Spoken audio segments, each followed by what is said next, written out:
ऐसे दोस्तों की बात नहीं कर रहा हूं। जे न मित्र दुख हो ये दुखारी,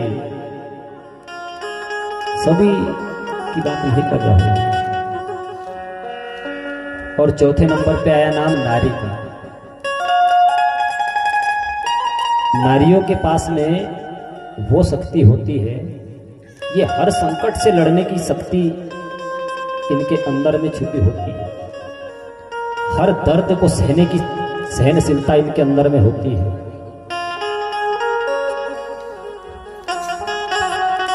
खूब धन पाकर खुश हो जाए, खूब धन पाके कभी खुश नहीं होना चाहिए मनुष्य में। संतान पाके खुश नहीं होना चाहिए मनुष्य में।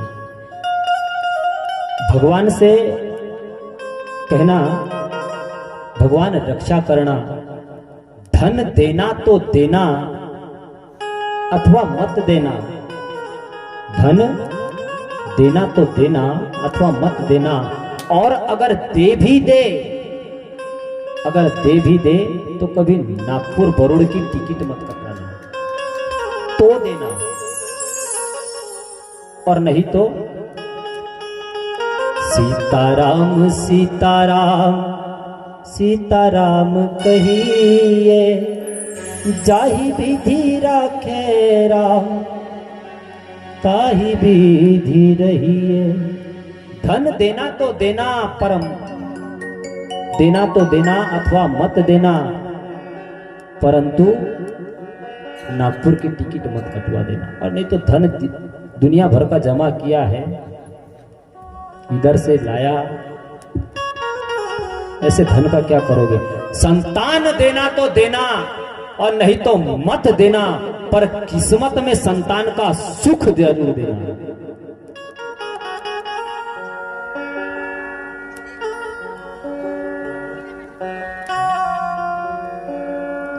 जटायु ने भगवान से मांगा था। जटायु के घर कोई औलाद थी क्या? परंतु जब अंत समय आया, जब अंत समय आया, उस समय में स्वयं भगवान रघुनाथ उनके पास पहुंच गए थे। संतान मांगी थी राजा दशरथ ने, पर अंत समय में कोई बताए एक भी कोई उनके पास था क्या?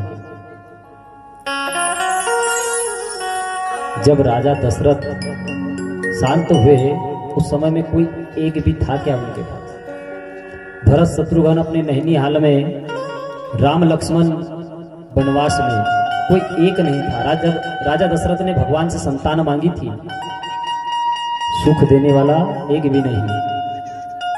तो भगवान से कामना करना, धन देना अथवा मत देना, परंतु कष्ट मत देना।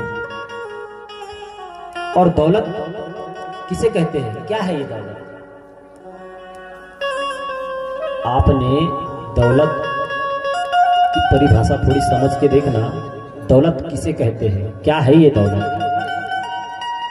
दौलत, ल में मात्रा लगा दो एक, दो लात, जो आते समय भी दो लात मारती है और जाते समय भी दो लात मारती है, उसे कहते हैं दौलत। आते समय कैसे लात मारती है महाराज? तो जब मनुष्य के पास में ज्यादा धन हो जाए, आपने देखा होगा बहुत से लोगों को, तो बताने की आवश्यकता नहीं।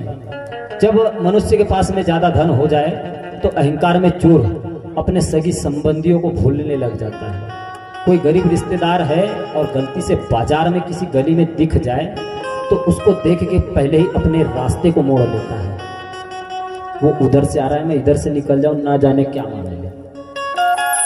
अपने रिश्तेदारों से दूर कर देती है ये दौलत, सगे संबंधियों से दूर कर देती है। दौलत उस चीज का नाम है जो आते समय भी लात मारती है। परिवार से दूर कर दिया मतलब लात मारा। और जाते समय भी दो लात मारती है। जाते समय कैसे दो लात मारती है? जब हमारे पास में बहुत सारा धन था, अहंकार में मदमस्त चूर, हमारे सगे संबंधियों को देख के हमने अपने रास्ते पलट लिए। और जब दौलत खत्म हो गई तब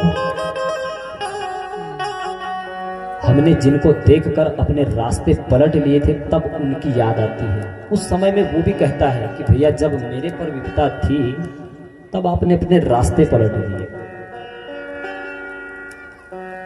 तो दौलत चीज ही है ऐसी जो आते समय भी लात मारती है और जाते समय भी लात मारती है। तूने जो कमाया है, तूने जो कमाया है,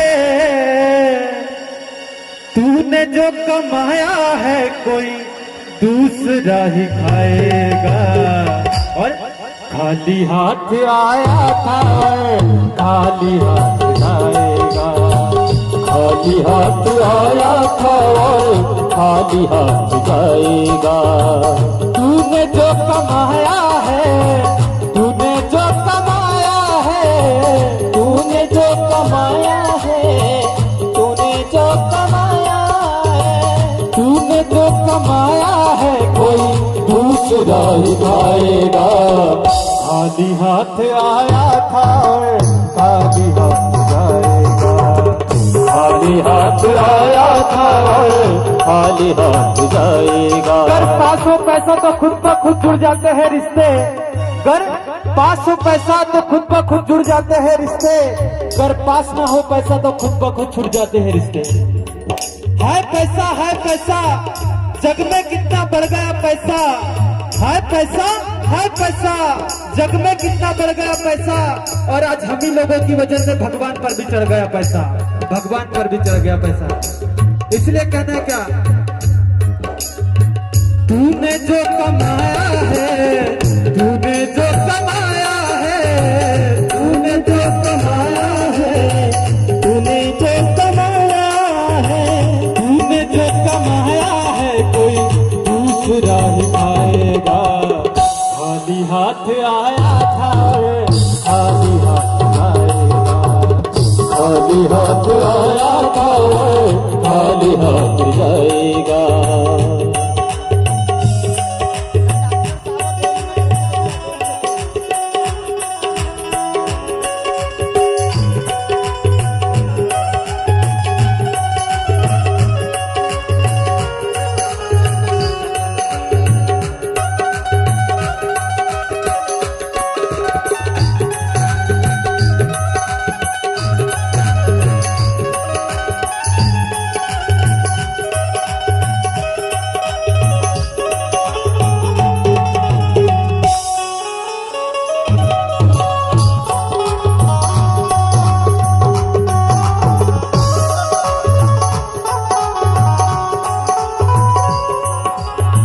जब तलक ये सांसें हैं तब तलक ये रिश्ते हैं, जब तलक ये सांसें हैं तब तलक ये रिश्ते हैं। कैसे रिश्ते हैं? आपने कभी सोचा कि कोई आपका कहां तक साथ देगा? नहीं सोचा ना? आज मैं बताता हूं भैया। बेटी तो साथ देगी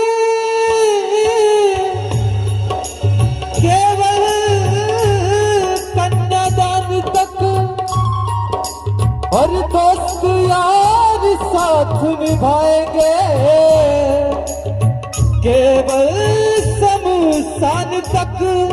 और जो पत्नी होती है अर्धांगिनी, जिसे आधा अंग कहते हैं, वो कहां तक साथ देती है?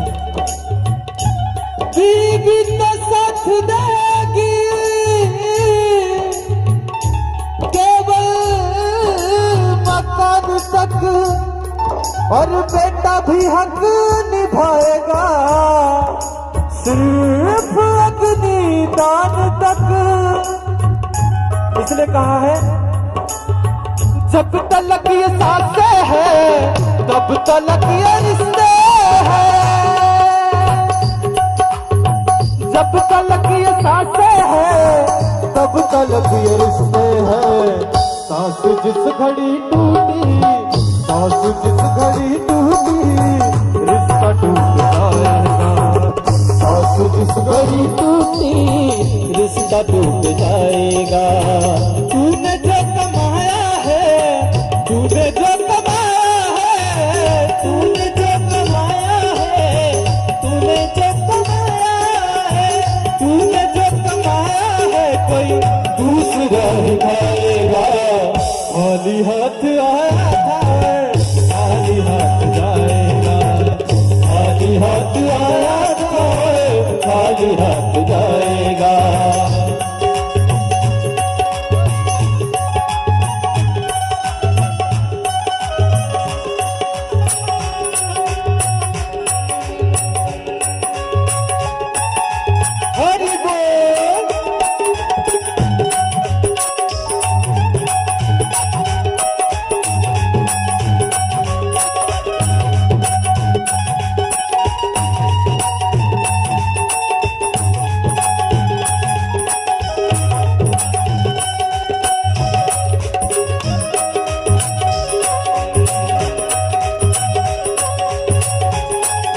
हैं सिर्फ अपने ख्वाब को, समाज में देखते हैं सिर्फ अपने आप को।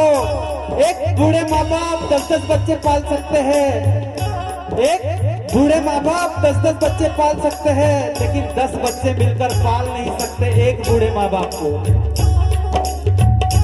इसलिए जीते जी कमाया तूने नाम बस खून का, जीते जी कमाया तूने नाम बस खून का, जीते जी कमाया तूने नाम बस खून का। बाद मरने कह तुझको, बाद मरने कह तुझको राम याद आएगा, बाद मरने कह तुझको राम याद आएगा। तूने जो कमाया है, तूने जो कमाया है, तूने जो कमाया है, तूने जो कमाया है, तूने जो कमाया है, कोई दूसरा भी आएगा। खाली हाथ आया था, खाली हाथ जाएगा, खाली हाथ आया था, खाली हाथ जाएगा, खाली हाथ आया था, खाली हाथ जाएगा।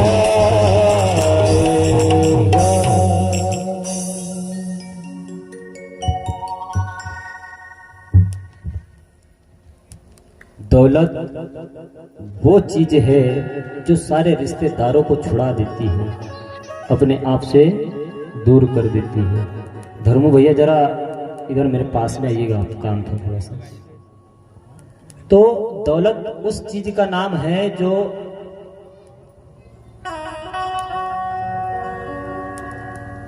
धर्मू भैया जो अपने रिश्तेदारों से दूर कर देती है, जो आते समय भी लात मारती है और जाते समय भी लात मारती है।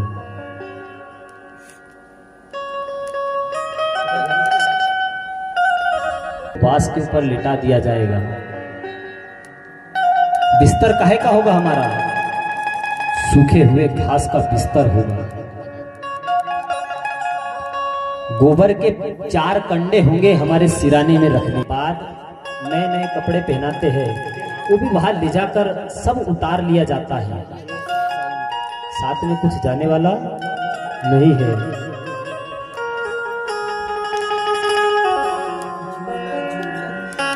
जो हमारा है हम उसको भुला रहे हैं, जो हमारा है हम उसको भुला रहे हैं, और जिसे भूल जाना चाहिए हम उसको अपने जीवन में धारण कर रहे हैं। मैं ये नहीं कहता कि धन मत जोड़ो, जोड़ो, क्योंकि धन जोड़ोगे तभी तो जीविका चलेगी। जोड़ो, परंतु कब? 60 के बाद कम से कम परमार्थ का काम करना चाहिए। परंतु आज ऐसा होता कहाँ है महाराज? टाइम ही कहाँ है, किसके पास है टाइम?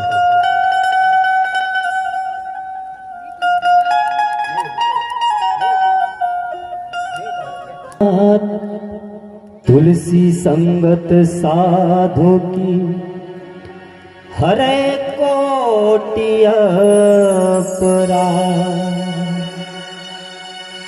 थोड़ा ना थोड़ा हमारे जीवन में भगवान का भजन करना चाहिए। आदि शक्ति जगत जननी मां जगदम्बा ने 3 बालक उत्पन्न किए।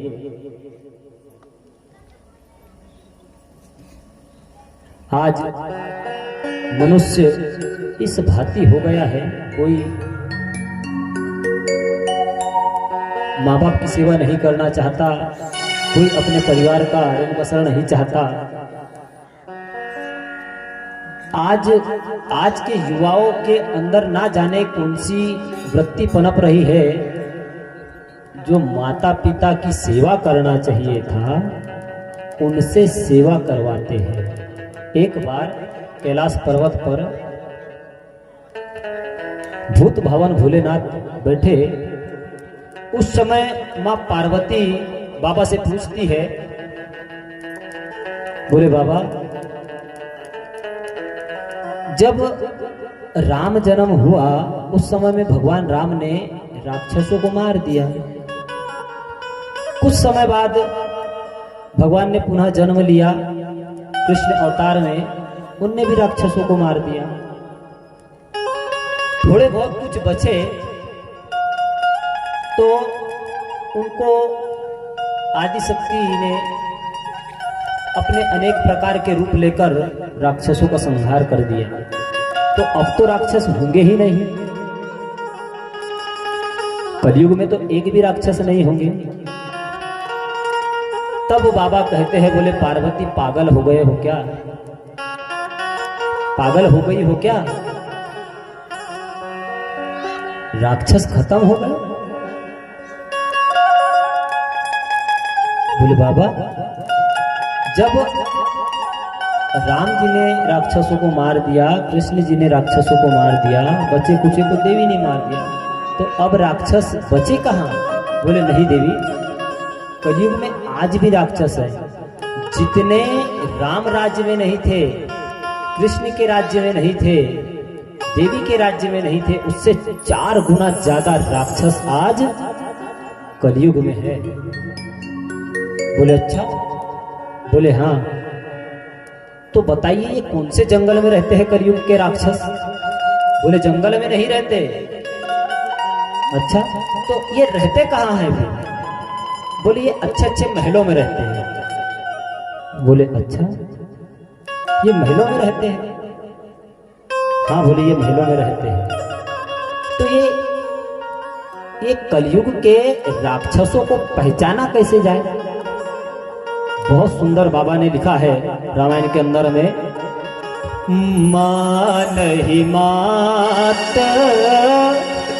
पिता नहीं देवा, माँ नहीं मात, पिता नहीं देवा, साधु न संग करवा वही सेवा, साधु न संग करवा वही सेवा, माँ नहीं मात, पिता नहीं देवा, साधु न संग करवा वही सेवा, साधु न संग करवा वही सेवा।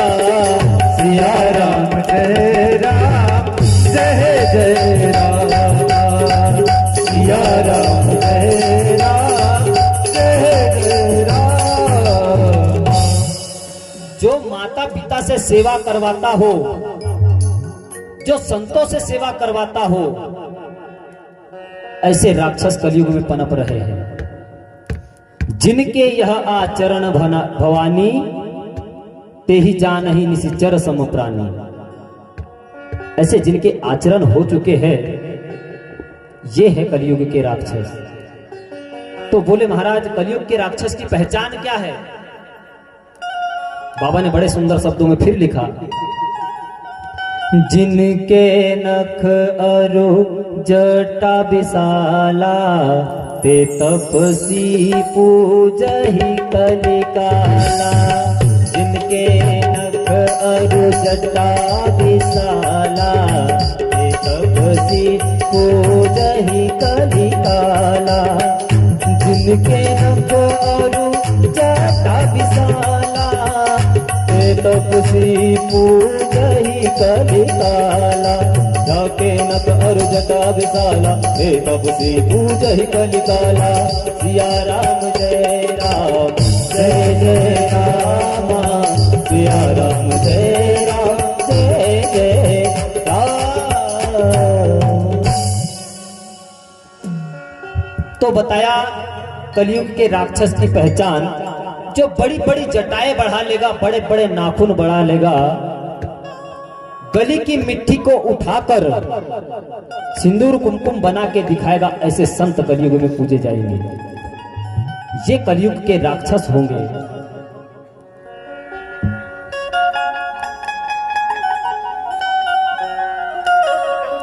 आज महाराज भक्ति कोई नहीं चाहता,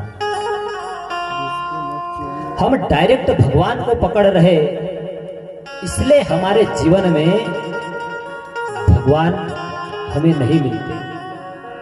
आप एक बात बताइए, अगर हमें लेंटर पर जाना हो, लेंटर पर जब चढ़ना हो तो सीढ़ी बाय सीढ़ी, सीढ़ी बाय सीढ़ी, सीढ़ी बाय सीढ़ी चढ़ेंगे तभी लेंटर पर जा सकते हैं, कि एकदम से पहली सीढ़ी पर पैर रखोगे और सीधे 5वीं सीढ़ी पर पैर रखोगे।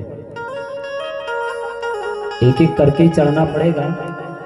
डायरेक्ट अगर 5वीं सीढ़ी पर पैर रखोगे तो औंधे में मुंह गिर जाओगे और एक खोपड़ा लाल हो जाएगा। आज हम भगवान को डायरेक्ट पाना चाहते हैं, डायरेक्ट भगवान को पकड़ना चाहते हैं।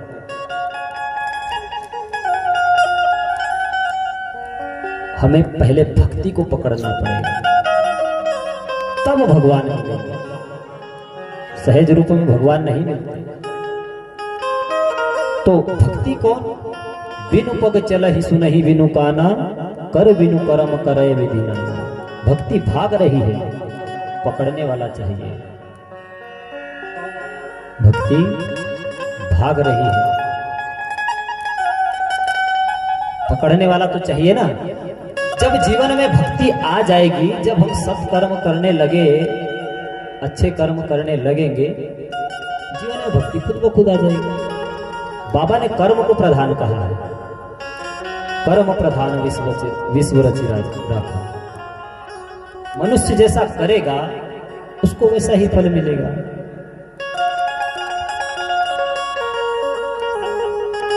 मां जगत जननी जगदम्बा ने 3 बालक उत्पन्न किए। धीरे धीरे धीरे धीरे धीरे धीरे करके अवस्था बढ़ी, युवा अवस्था आ गई। भगवान शंकर का विवाह माता सती के साथ हुआ। कालांतर में भगवान शिव ने मां सती के साथ विवाह रचाया। एक बार जब माता सती के साथ विवाह हो गया, माता सती और भगवान शंकर कैलाश पर्वत पर बैठे बैठे देख रहे। भगवान को घूमते फिरते कहीं भगवान राम नजर आ गए। भगवान ने वहीं से बैठे बैठे भगवान राम को प्रणाम किया। और ये दृश्य सती ने जैसे ही देखा कि स्वयं देवादिदेव महादेव जो जगत के पालनहार है, ये एक वन में घूमने वाले साधारण मनुष्य को प्रणाम कर रहे हैं। माता को संदेह हो गया यार, भगवान को प्रणाम करता देख माता को संदेह हो गया। भगवान से पूछने लगी माता, बोले स्वामी आप स्वयं इतने बड़े देवता हो कर आप जो साधारण मनुष्य वन में घूम रहा है, भटक रहा है, आप इनको प्रणाम कर रहे हैं। भगवान शंकर राम जी को अपना आराध्य मानते थे और राम जी भगवान शंकर को अपना आराध्य मानते थे। तब भगवान शंकर कहने लगे, बोले देवी ये साधारण मनुष्य नहीं है, ये किसी कारणवश वन में आज विचर रहे हैं, भटक रहे हैं, घूम रहे हैं। ये कोई साधारण मनुष्य नहीं है। धोखे से कोई राक्षस इनकी पत्नी का हरण करके ले गए हैं, ये उन्हीं को ढूंढ रहे हैं। माता को यहाँ संदेह हो गया और ज्यादा इनका संदेह बढ़ गया कि जब इतने बड़े सिद्ध पुरुष है ये, इतने बड़े तपस्वी है ये, तो जब इनकी पत्नी को कोई राक्षस ले गया तो ये उनका पता नहीं लगा सकता, तो ये इतने बड़े सिद्ध पुरुष हो कैसे सकते हैं। माता को संदेह हो गया। माता भगवान से कहने लगी तो भगवान ने कहा, बोले परीक्षा ले लो। माता वही सीता माता का भेष धारण करके भगवान के सामने पहुंच गई। भगवान राम के सामने पहुंच गई वन में परीक्षा लेने के लिए। तब लक्ष्मण जी ने देखा, लक्ष्मण जी समझ गए। पीछे से भगवान राम ने लक्ष्मण जी को कहा है, बोले लक्ष्मण आप बाजू हो जाइए। और माता कुछ कहे इससे पहले ही भगवान श्री राम ने माता से कहने लगे, बोले माँ आप इस वन में कहां घूम रहे हो, कहां भटक रहे हो। एकदम से माता सती घबरा गई, डर गई, क्योंकि वो सीता का रूप लेकर उनके सामने गई थी। साष्टांग दंडवत प्रणाम किया है भगवान ने और कहने लगे, बोले माँ ये कहां घूम रहे हो, आप कहां भटक रहे हो। ऐसे ही मैंने अनायास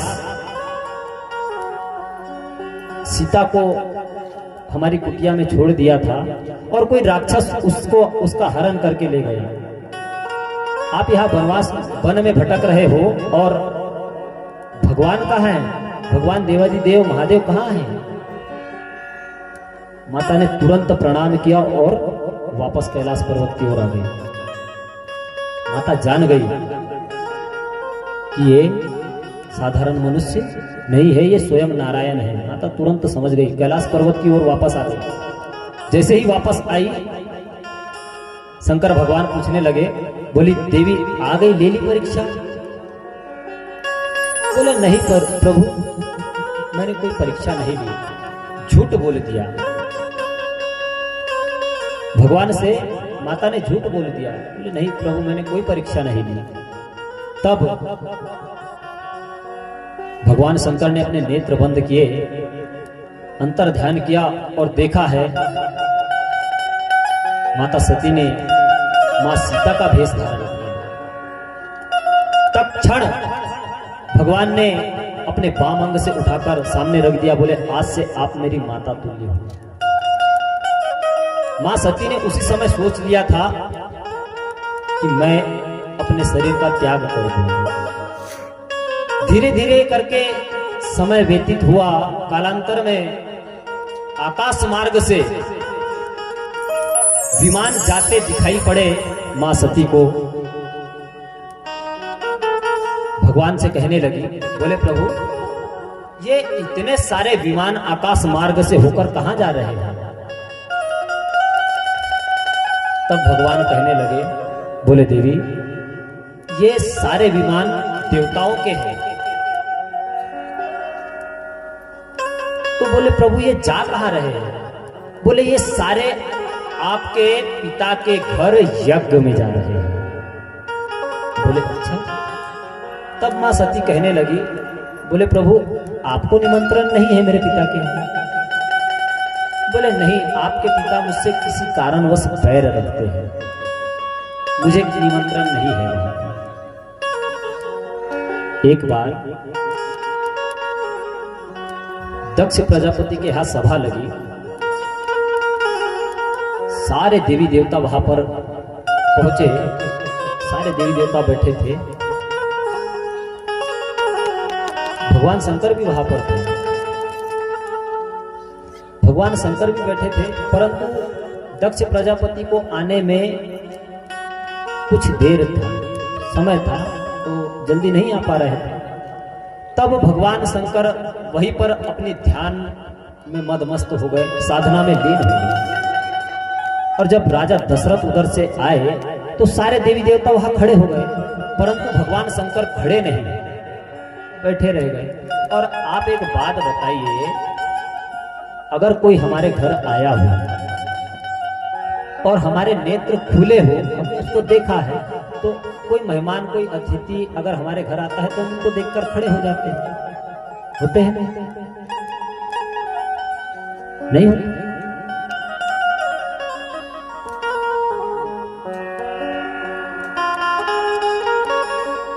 आपके घरों पे अतिथियों का स्वागत नहीं किया जाता क्या?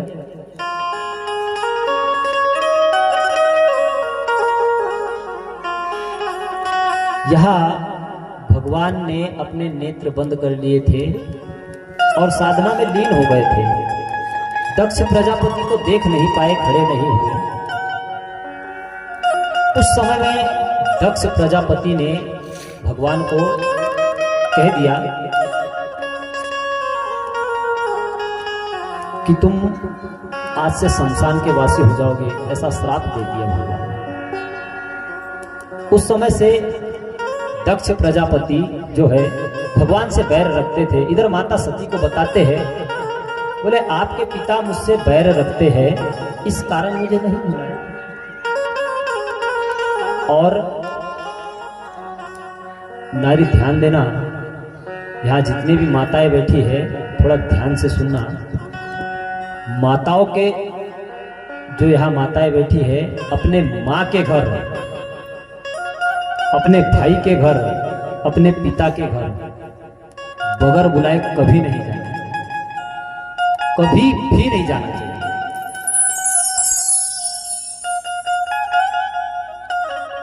अब तुम ये मत समझ लेना कि महाराज जी सच्ची का ही पागल है, माँ बाप के घर भी नहीं जाने देता। यही रहे क्या, यही के लिए आए थे क्या? जाना चाहिए, परंतु बगैर बुलाए कभी माँ बाप के घर नहीं जाना चाहिए।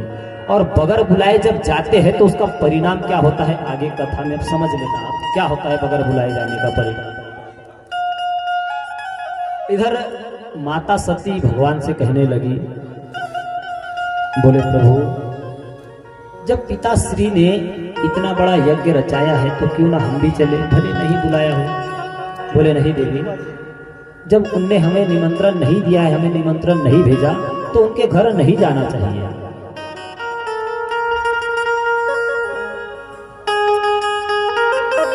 परंतु सती सोचने लगी कि आज मेरे पिता के घर में यज्ञ है तो मेरी सारी बहनें आई होगी। दक्ष प्रजापति की कितनी पुत्री थी? 60 पुत्रियां थी। इधर माता सती सोचने लगी कि सभी मेरी बहनें वहां आई होगी, मैं अगर जाती हूं तो उनसे मिलना होगा, बोलने में कई दिन हो गए बहनों से मिली नहीं है। माता इधर हट करने लगी, बोले स्वामी मैं तो जाऊंगी। भगवान के लाख मना करने पर माता सती मानी नहीं, बोले मैं तो जाऊंगी। तब भगवान ने कहा, बोले ठीक है आप जाना ही चाहती हो तो जाओ, परंतु अपने साथ में कुछ गणों को लेके जाओ, नंदी भृंगी श्रृंगी आदि गण को।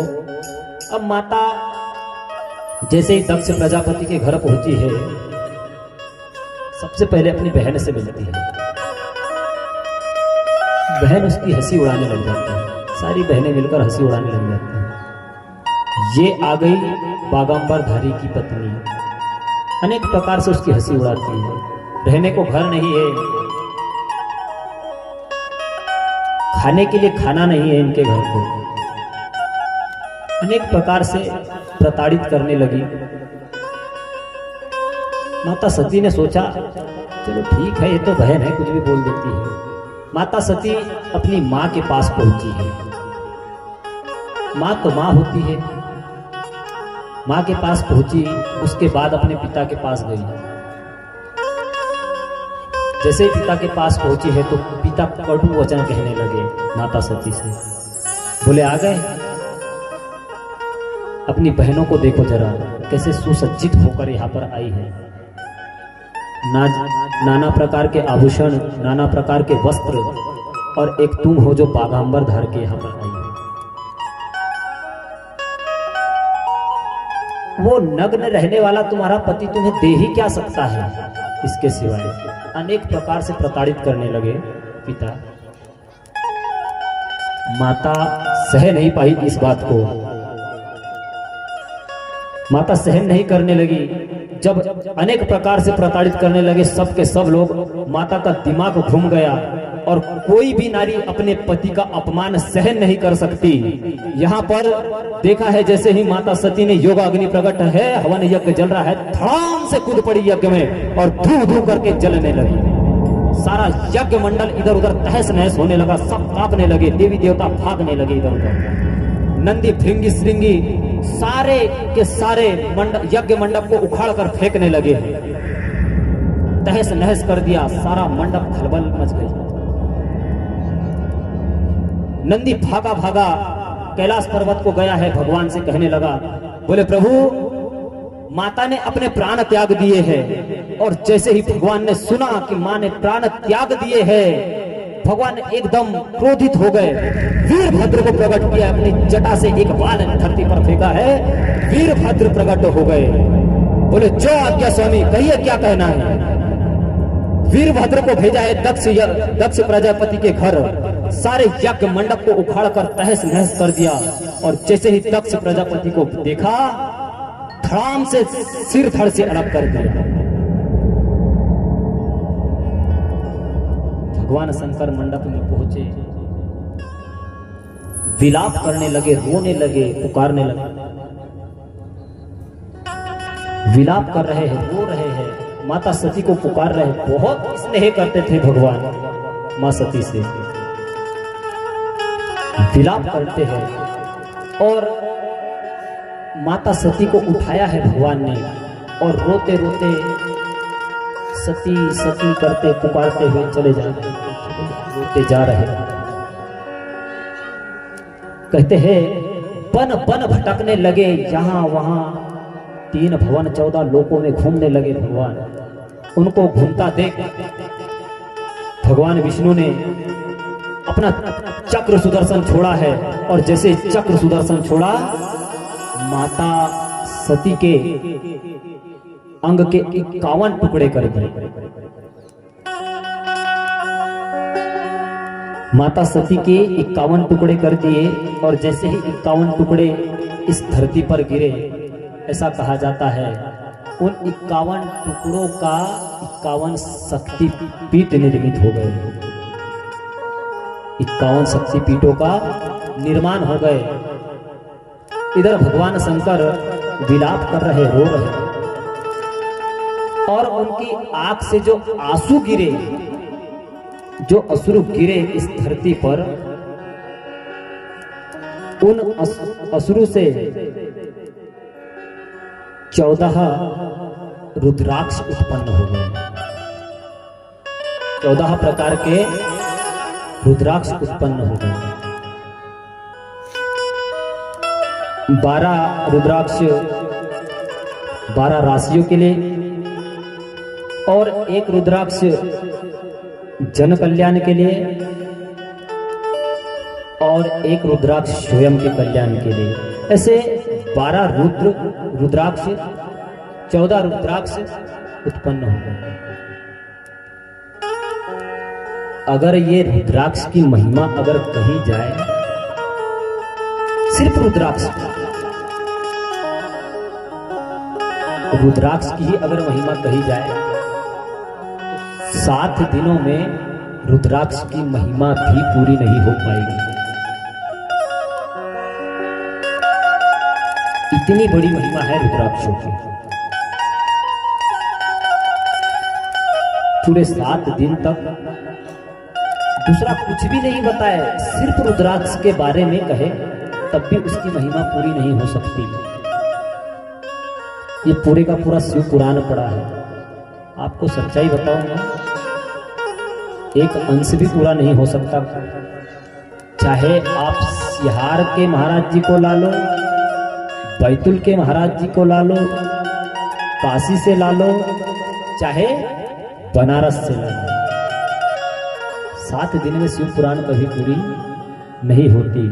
भैया अगर तैयारी हो गई हो जन्मोत्सव की, तो माता को यहाँ लाया जाए जल्दी। तो ये रुद्राक्ष की महिमा जितनी कहे उतनी ही कम है। कालांतर में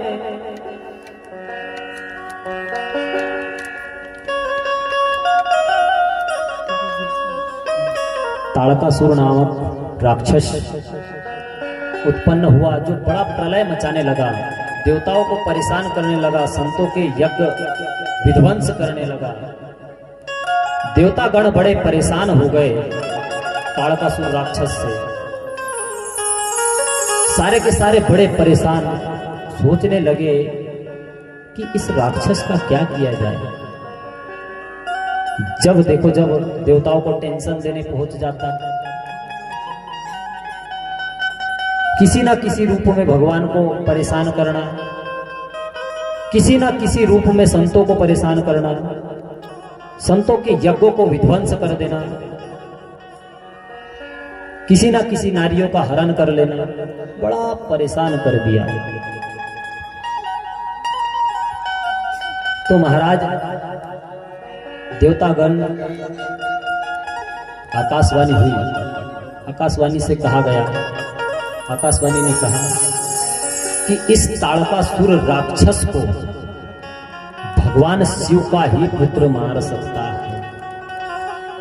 जब माता सती का दहन हुआ, उसके कुछ समय बाद भगवान पुनः साधना में लीन हो गए, पुनः अपना जो कार्य था करने लगे। इधर ताड़कासुर अनेक प्रकार से उत्पात मचाने लगा। आकाशवाणी हुई, आकाशवाणी ने कहा भगवान शिव का ही पुत्र ताड़कासुर का वध कर सकता है। सारे देवताओं ने मिलकर भगवान शिव को पुनः विवाह करने के लिए मनाया।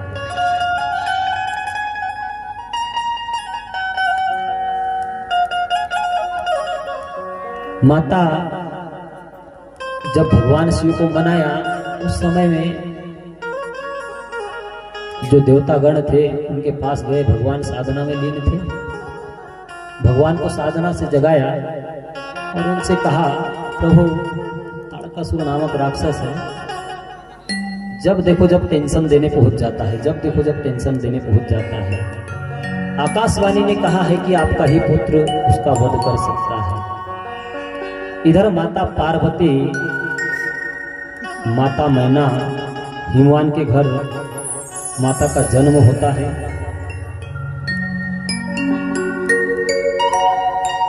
जब माता का जन्म हुआ, पार्वती माँ के गुरु कौन हुए? माता पार्वती के गुरु कौन?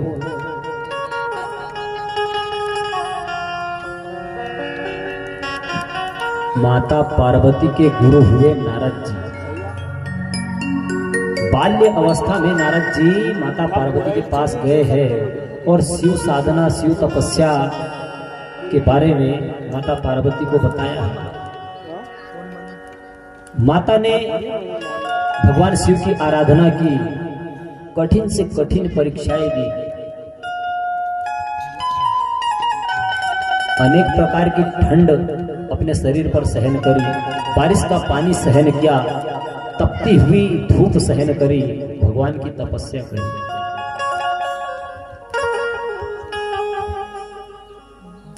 भगवान की तपस्या की है। तब एक बार भगवान शंकर के मन में विचार आया कि अब पार्वती की परीक्षा लेना चाहिए। भैया कितना टाइम है माता को आने में?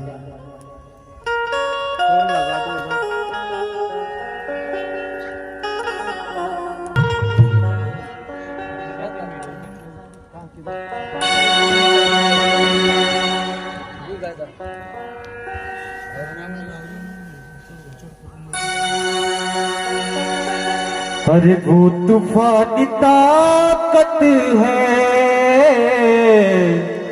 मेरे भोले जी के बेटों में। अरे वो तूफानी ताकत है मेरे भोले जी के बेटों में। माता रानी का यहाँ पर आगमन हो रहा है। सभी लोग माता रानी को आशीर्वाद और धन्यवाद करेंगे। मंगल थाल सजाओ रे, खुशियों की घड़ी आई। ओ मंगल थाल सजाओ रे, खुशियों की घड़ी आई। मंगल थाल सजाओ रे, खुशियों की घड़ी आई। मंगल थाल सजाओ रे, खुशियों की घड़ी आई। माता मैना, हिमवान बड़े ही उत्साहित हो रहे हैं, फूले नहीं समा रहे। माता स्वयं जगत जननी जगदम्बा का अवतार हुआ है, नच रहे, कूद रहे। इनको झूला में डाल दीजिए, झूला में लाइए उनको।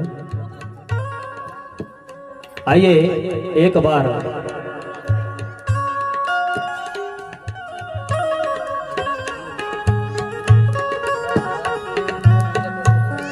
क्योंकि माता का अवतार हुआ है यहाँ पर, जिससे जैसा बन पड़े सभी लोग अपनी अपनी कला दिखाएंगे।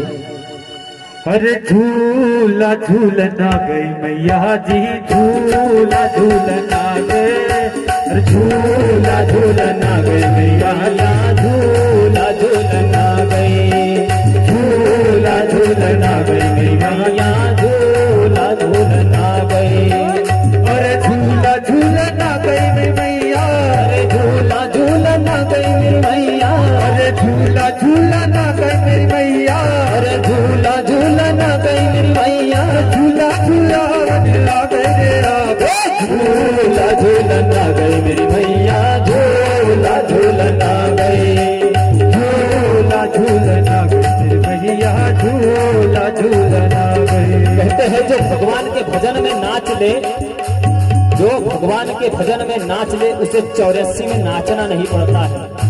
अब जिसको 84 में नाचना है तमाशा देख लो। झूला झूलना गई मेरी मैया, झूला झूलना गई, झूला झूलना गई मेरी मैया, झूला झूलना गई।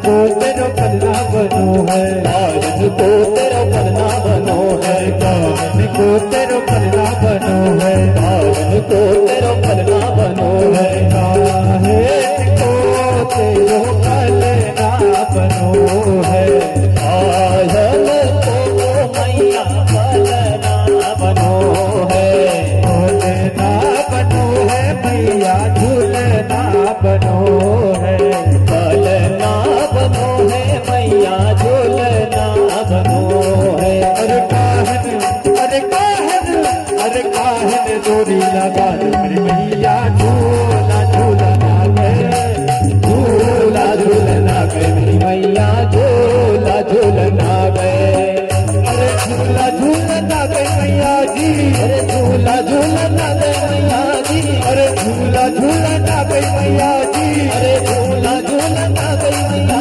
अरे झूला झूला बन आ गई, झूला झूलना गए, झूला झूलना गई मेरी मैया, झूला झूलना गई।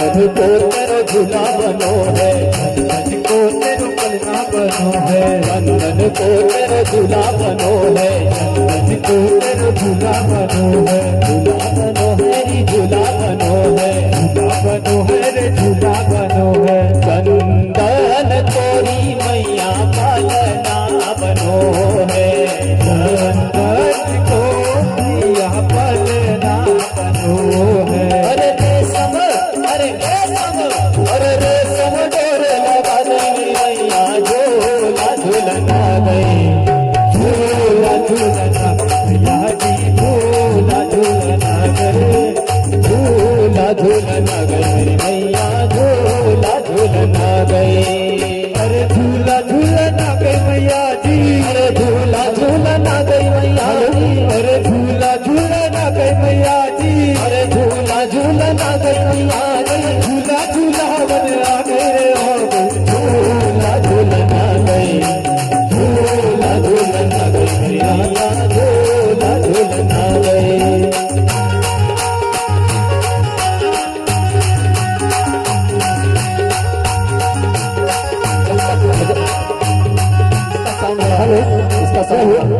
ये तो खुशी की बात है कि अपने बीच में माता रानी का जन्म हुआ और आप एकदम शांत खड़े हो। अब भी किसी की यहाँ पे शादी होती तो बहुत डांस करते। इस बीच में माता रानी का जन्म हुआ है तो इस बात पे एक बार डांस सबका हो जाए।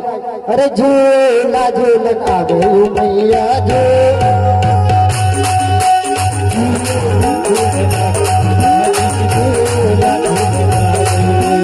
अरे झूला झूलन आ गई मैया, अरे झूला झूलन आ गई मैया जी, झूला झूलन आ गई मैया जी, झूला झूलावन आ गई रे आ गई, झूला झूलन आ गई मैया जी, झूला झूलन आ गई। जब तक ये भजन चल रहा हो, जब तक भजन चल रहा हो, सभी लोग एक एक करके माता रानी के दर्शन करेंगे और पुनः अपने स्थान पर जाकर बैठेंगे। झूला झूलन आ गई मेरी मैया, झूला झूलन आ गई, झूला झूलन आ गई मैया जी, झूला झूलन आ गई। मैया झूला रही पलना रे, मैया झूला रही पलना रे, झूला रहे पलना है, देवता झूला रहे पलना है, झूले मेरी माँ पलना में, झूले मेरी माँ पलना में, देवता झूला रहे पलना है, देवता झूला रहे पलना है, झूले मेरी माँ पलना में, झूले मेरी माँ पलना में, झूले मेरी माँ पलना में। पथ रखो मेरी माँ तेरा भरोसा सार दे, पथ रखो मेरी माँ तेरा भरोसा सार दे, मेरी पथ रखो मेरी माँ। सभी अपने स्थान पर बैठ जाएंगे। पथ रखो मेरी माँ तेरा भरोसा सार दे, पथ रखो मेरी माँ तेरा भरोसा सार दे। मैहर नगरिया में ऊंची पहाड़िया पे, मैहर नगरिया में ऊंची पहाड़िया पे, मैहर नगरिया में ऊंची पहाड़िया पे, आसन लगाए बैठी सार दे हो मेरी बदरा को, बदरा को मेरी माँ तेरा भरोसा सार दे, बदरा को मेरी माँ तेरा भरोसा सार दे।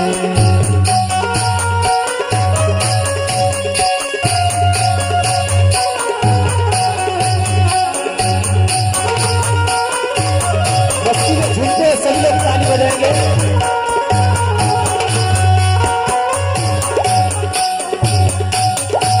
लाल लाल चूड़ी पहने लाल चुनरिया ओढ़े, लाल लाल चूड़ी पहने लाल चुनरिया ओढ़े, लाल लाल चूड़ी पहने लाल चुनरिया ओढ़े, लाल लाल चूड़ी पहने लाल चुनरिया ओढ़े। देखो आ गई मेरी सार दे हो मेरी बदरा को, बदरा को मेरी माँ तेरा भरोसा सार दे, बदरा को मेरी माँ तेरा भरोसा सार दे। मेरी बदरा को मेरी माँ तेरा भरोसा सार दे, बदरा को मेरी माँ तेरा भरोसा सार दे।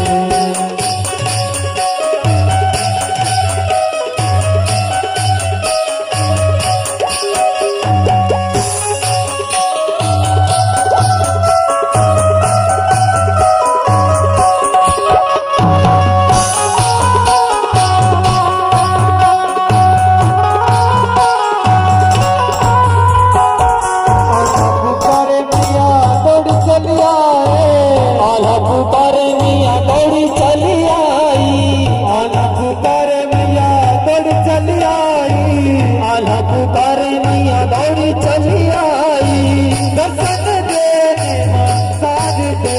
मेरी बदरा को मेरी माँ तेरा भरोसा सार दे, बदरा को मेरी माँ तेरा भरोसा सार दे, बदरा को मेरी माँ तेरा भरोसा सार दे, रखो मेरी माँ तेरा भरोसा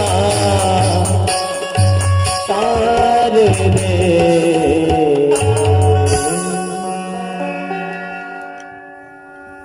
ऐसा आप लोगों को लगा